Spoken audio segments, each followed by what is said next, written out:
ബ്രേക്ക്ഫാസ്റ്റിന് എന്തുണ്ടാക്കണം എന്നുള്ളത് എന്നും ഒരു ടെൻഷൻ പിടിച്ചൊരു കാര്യമാണല്ലേ. അപ്പോൾ അതിന് വേണ്ടി നമുക്ക് 10 മിനിറ്റിൽ റെഡിയാക്കി എടുക്കാൻ പറ്റുന്ന ഒരു അടിപൊളി ബ്രേക്ക്ഫാസ്റ്റ് ആയിട്ടാണ് കേട്ടോ ഇന്നത്തെ റെസിപ്പി. വളരെ എളുപ്പത്തിലും വീട്ടിലുള്ള ഐറ്റംസ് വെച്ചുകൊണ്ട് തന്നെ നമുക്ക് തയ്യാറാക്കിയെടുക്കാം. വളരെ കുറച്ച് ഐറ്റംസ് മാത്രം മതി. നമുക്ക് സിമ്പിളായിട്ട് രാവിലെ തന്നെ പെട്ടെന്ന് തയ്യാറാക്കിയെടുക്കാൻ പറ്റുന്ന ഒരു അടിപൊളി ഐറ്റമാണ് കേട്ടോ.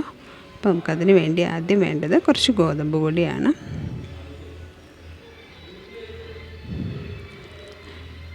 ഗോതമ്പ് പൊടി വെച്ച് നമുക്ക് ഈസി ആയിട്ട് തന്നെ തയ്യാറാക്കിയെടുക്കാൻ പറ്റുന്ന ഒരു വെറൈറ്റി ദോശയുടെ റെസിപ്പിയാണ്. അതിന് നമുക്കൊരു മല്ലിയില ചമ്മന്തിയുടെ കൂടെ, പുതിന ചമ്മന്തിയുടെ കൂടെയൊക്കെ, തക്കാളി ചമ്മന്തിയുടെ കൂടെയൊക്കെ ഒരു അടിപൊളി കോമ്പിനേഷനാണ് കേട്ടോ. ഞാനിപ്പോൾ ഇവിടെ പുതിന ചമ്മന്തിയുടെ കൂടെയാണ് ചേർത്തിട്ടുള്ളത്. അടിപൊളിയായിരുന്നു കേട്ടോ. അതിന് വേണ്ടി നമുക്ക് ആദ്യം 1 കപ്പ് ഗോതമ്പ് പൊടി എടുക്കാം. ഇനി അതിലേക്ക് ഒരു 1/4 കപ്പ് അരിപ്പൊടി കൂടെ ചേർത്ത് കൊടുക്കാം. വറുത്ത അരിപ്പൊടി തന്നെയാണ്. ഇനി അതിലേക്ക് 2-3 അല്ലി വെളുത്തുള്ളി ചേർത്ത് കൊടുക്കാം.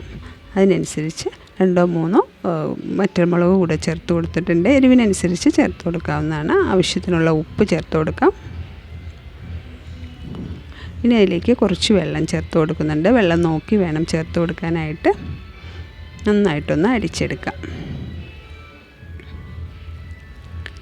ഈ ഒരു കൺസിസ്റ്റൻസിയിൽ വേണം നമുക്ക് ബാറ്റർ റെഡിയാക്കി എടുക്കാനായിട്ട്. നമ്മുടെ ദോശമാവിൻ്റെയൊക്കെ പരുവത്തിലാണ് ഞാനിപ്പോൾ അടിച്ചെടുത്തിട്ടുള്ളത്. ഇനി നമുക്കൊരു പാൻ അടുപ്പത്ത് വെച്ച് എണ്ണ ഒന്ന് തടവി കൊടുക്കാം. നന്നായിട്ട് ചൂടായി വരുമ്പോൾ നമുക്ക് ദോശ റെഡിയാക്കി എടുക്കാം.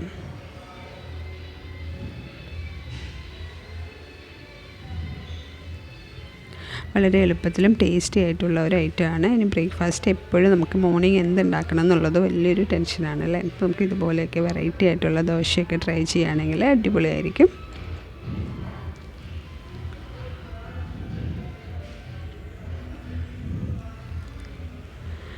ഇനി നമുക്കിതിലേക്ക് കുറച്ച് നെയ്യ് കൂടെ ചേർത്ത് കൊടുക്കാം. നെയ്യ് വേണ്ടെങ്കിൽ നമുക്ക് ഒഴിവാക്കാവുന്നതാണ്. ഇനി നമുക്കതിലേക്ക് കുറച്ച് ഇഡ്ഡലിപ്പൊടി കൂടെ ഞാൻ ചേർത്ത് കൊടുത്തിട്ടുണ്ട്.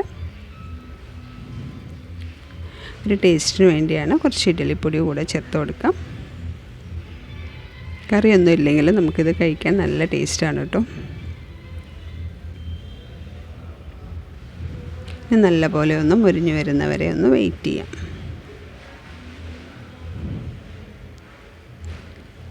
അപ്പോൾ നമ്മുടെ ദോശ റെഡി ആയിട്ടുണ്ട്. എല്ലാവരും ഒന്ന് ട്രൈ ചെയ്ത് നോക്കണം കേട്ടോ. അടിപൊളി ടേസ്റ്റാണ്.